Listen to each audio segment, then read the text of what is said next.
Hey y'all, welcome to the Big Mama Was Wrong podcast. I'm your host Marisha, and here we dive into wellness and growth surrounding mental health and culture. Let's get into it. Hey y'all, we've covered the backstory to why I started the Big Mama Was Wrong series, but I wanted to share a little more about my story and my why surrounding these podcast episodes and just who I am as a clinician. So here's my story. I grew up in a Christian home with both of my parents. I have two siblings, so I'm the third of three children. And we're from a small town, and I lived in that town up until I left to attend Central. So I went to grade school in the same area, and then once I graduated from high school, I then went to the illustrious North Carolina Central University, and it was as a college student that I was exposed to a lot of different beliefs, subcultures, cultures, and just experiences altogether. I never knew that there were children who didn't have food in their homes, or I didn't know anyone personally who didn't know their biological fathers, and I had never met anyone who had been abused or exposed to domestic violence until I became a college student and was around a different type of population. I didn't know that homelessness was as prevalent as it was because it seemed like homelessness was really in areas that there were larger cities. So I went to Central to become an attorney, and then in my senior year, I decided that I didn't want to become an attorney anymore. And I went ahead and graduated with a criminal justice degree, and then I returned to school for my master's in social work. Both of those degrees came from North Carolina Central. Then I decided that I wanted to get my clinical license. I've always had interest in systems and policies. I'm really big on understanding the whys behind things. So post grad, I worked at a skilled nursing facility, or what some call a nursing home.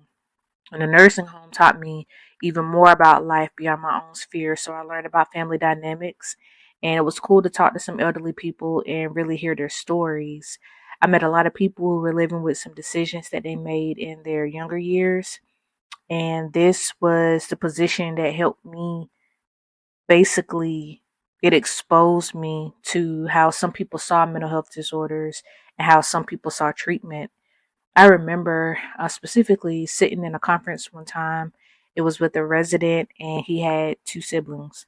So the nurse was reviewing his medication, and his medication list included antipsychotics or psychotropic medications. And his siblings started laughing at him. He became embarrassed instantly. He got mad and started defending himself, saying that nothing was wrong with his mind. And in that moment, I thought about basically how siblings are just really good for ridiculing their younger siblings in awkward situations. But now that I reflect on it, I understand that that situation was really just heavily saturated with mental health stigmas. I remember another time that a woman had schizophrenia that had never been treated, and she was in her mid 70s, but her family knew that she wasn't well mentally. They just worked around it. So more years passed, and I transitioned to working with at-risk youth and youth in a juvenile detention facility, which furthered my journey into working with youth and families. So I'm really not joking when I say that I've worked with a various populations ranging from ages 4 to 104. Every position that I've ever worked has been by Providence. And with those new positions has come new skill sets and rewards. And one of them being the realization that not everyone will think like me, and that's okay. I also learned not to be judgmental of how people interact with others, and just realizing that everybody has a story, and some people's stories are really what have shaped them into who they've become. And that's one of the things that I'm grateful that I've learned in becoming a social worker and a clinician. I've grown to love the components of mental health and wellness more than I did when I started. I love it even more now. So I want to translate mental health plainly so that more people can understand and engage. Even if it's not for themselves, I also want to raise awareness. So it's like when a person goes into the doctor's office and they feel more confused than they were before they came because the medical staff around them pretty much just threw around a lot of medical terms without really ensuring that the person or the patient understood their visit, understood their symptoms, or any other recommendations. So it can leave people more confused, frustrated, scared, overwhelmed, a lot of different emotions when this happens to mental health as well. And I hate the thought of that happening to anyone.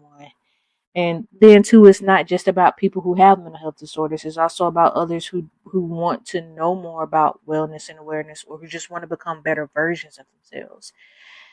So I know that someone is likely to reject or be leery of something that they don't understand, especially if it already has a negative connotation or a stigma that's associated with it. And I just want to be a resource, an approachable resource, a reliable resource in the community. And that's really my why for producing this type of content. I also want to put this out here. So, since I produced the books, Big Mama Was Wrong, I've been checked a few times regarding the title. One that comes to mind first is a family matriarch explained to me that they were Big Mama and that they did the best that they could with what they knew and what they were taught. And then there was someone else who was raised by their Big Mama or their family matriarch who wanted to make sure that I was not trying to disrespect the matriarch. And so I do want to clear the air. No, absolutely not. I mean no disrespect. Big Mama did not get everything wrong. She did do more right than wrong. And we're going to unpack the beauty of matriarchs as well. So I'm really, really excited about this. We do have some discussions on special needs, supporting kids in school, emotional intelligence, navigating friendships as adults, safe spaces, how depression shows up in men, and a lot of other concepts. I honestly do want to elaborate on the components of mental health, fight against the stigma. I do want to explore growth and awareness, and so some of the content will be based on chapters in the book. And then there'll be some other concepts and some more contents that will be surrounding societal topics. So just like that, we finished the first official episode and the introduction to the Big Mama Was Wrong podcast. Thank you for listening. If you've liked what you heard, please take a moment to subscribe, rate, and leave a review on your favorite podcast platform. Your support helps us reach more people who might benefit from these type of conversations. Also, we'd love to hear your thoughts and questions about today's episode.